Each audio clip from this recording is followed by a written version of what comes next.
My granddad was a Baptist preacher in South Texas. I've been going to the same church since I was 2 years old, and now I'm in seminary studying to become a minister myself one day. My faith means more to me than anything. I agree with what some of my Republican colleagues said yesterday. Faith is not just a private matter. I speak very openly about my faith in public. My faith is the reason I'm in public service. I believe we need more conversations about faith and morality in our society, not fewer. There is a spiritual crisis in our world that must be addressed, but this bill is not the way to address it.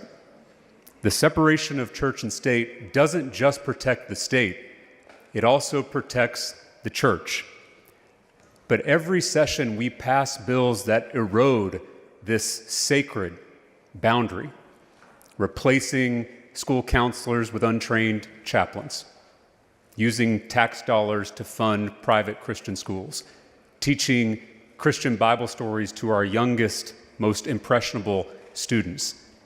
And just yesterday, letting public school teachers use their authority to encourage students to pray.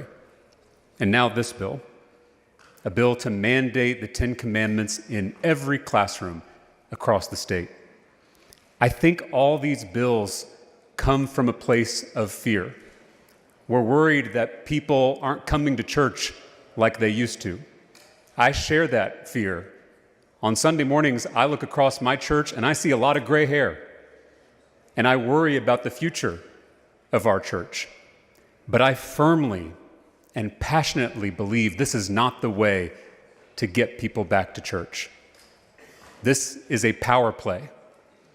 By using our power as legislators to elevate our faith tradition over all the rest, that's the kind of stuff that gives us Christians a bad name.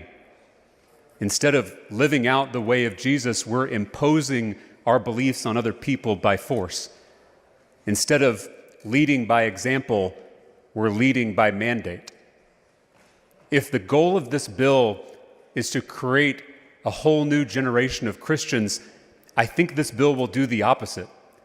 I think this bill will create a whole new generation of atheists who think our religion is more about power than love. I love the 10 Commandments. I've tried to build my life on the 10 Commandments. But what does it mean to truly live out those 10 Commandments?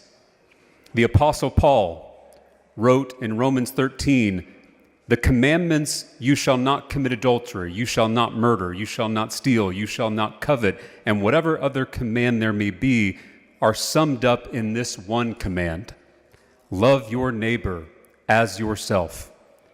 Love does no harm to a neighbor. Therefore, love is the fulfillment of the law." The Hindu student who sits in a classroom is our neighbor. The Buddhist student who sits in a classroom is our neighbor. The Sikh student who sits in a classroom is our neighbor. The atheist student who sits in a classroom is our neighbor.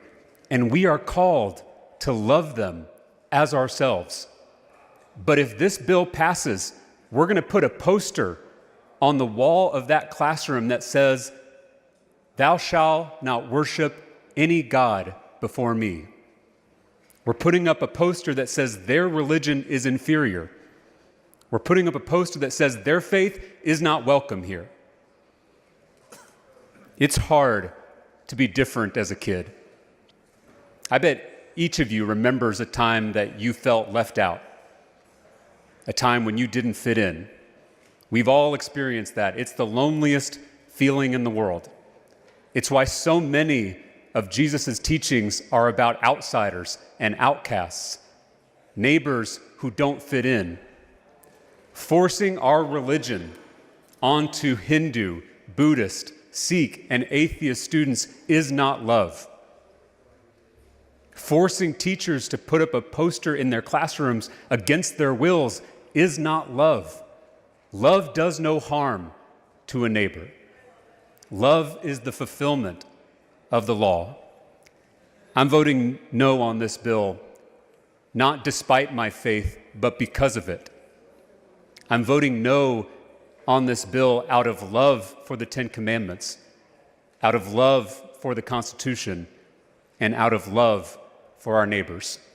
And I humbly ask you to do the same.